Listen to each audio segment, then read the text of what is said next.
wabarakatuh. Waalaikumsalam warahmatullahi wabarakatuh. Perkenalkan, nama saya Arika Muhammad Sabasul. Saya akan menjelaskan tentang urutan peristiwa sejarah ini.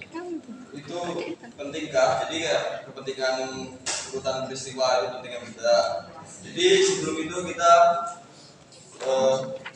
harus tahu pengertian kronologisnya dulu ya. Jadi pengertiannya itu cara berpikir yang menyusun peristiwa sejarah berdasarkan urutan waktu dari yang paling awal ke yang paling akhir. Jadi kita itu berpikir harus kronologis. Kronologis kan itu bermakna urutan. Jadi kita harus mengetahui nih tahapan-tahapannya dari urutan yang paling awal itu apa, jadi penyebabnya sama yang terakhir itu jadi efeknya kayak gimana sama kayak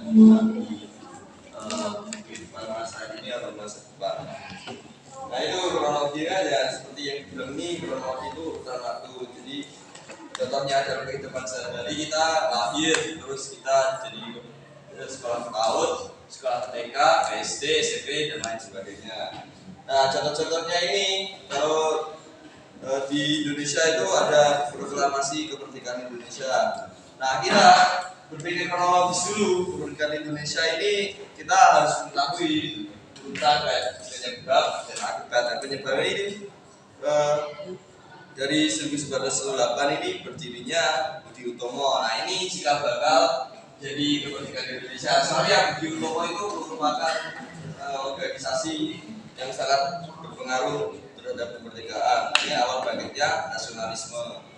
Nah, lalu pada tahun 1928 seperti yang dijelaskan oleh kelompok yang lain, pada tanggal 28 Oktober itu pemuda-pemuda itu mulai semangat mendirikan bersatu bangsa kayak identitas, bahasa itu bahasa Indonesia.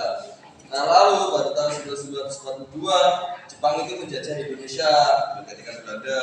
Setelah itu pada tanggal 14 Agustus 1945 Jepang menyerah kepada Sekutu Perang Dunia. Setelah itu berakhir, habis itu dibentuk BPUPKI untuk merancang kemerdekaan Indonesia.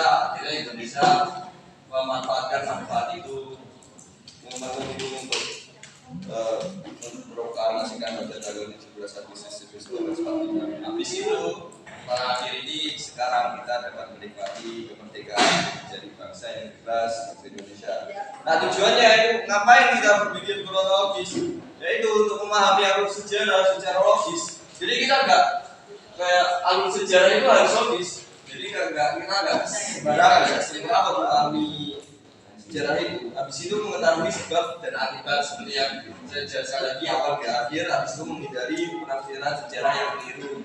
Nah sejarah itu harus berdasarkan fakta. Jadi kita nggak boleh keliru dalam menafsirkan sejarah itu. Itu analisis kronologisnya itu tanpa urutan ini kita tidak bisa memahami mengapa proklamasi terjadi pada tanggal 17 Agustus 1945, bagaimana penerapannya dan apa yang terjadi setelahnya. Jadi yang saya ungkapkan tadi, jadi berpikir kronologis itu tahapan dari urutan waktu dari awal ke akhir. Jadi ada kayak dampaknya yang signifikan pada masa kini dan setelahnya. Nah setelah itu nggak cuma berpikir kronologis saja, kita ada yang namanya periodisasi. Nah periodisasi ini juga ada kaitannya yang namanya berpikir kronologis. Jadi periodisasi itu pembagian waktu. Jadi pembagian waktu berdasarkan periode-periodenya. Nah itu sama kayak berpikir kronologisnya urutan waktu. Kalau periodisasi itu pembagian waktu, jadi sama-sama berdasarkan waktu.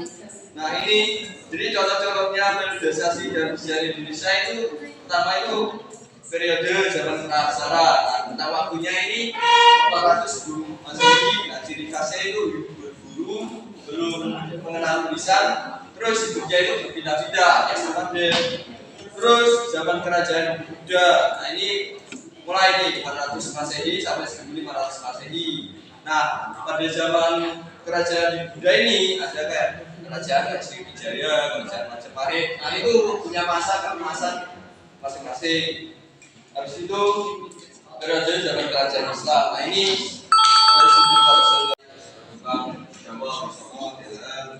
sebelum periode zaman kolonial ini 1800 ada data.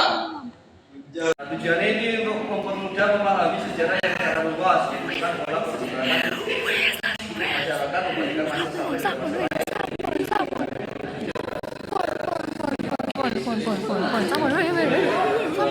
sampai biasanya itu waktu tokoh penting peristiwa besar perkembangan budaya dan lain-lain itu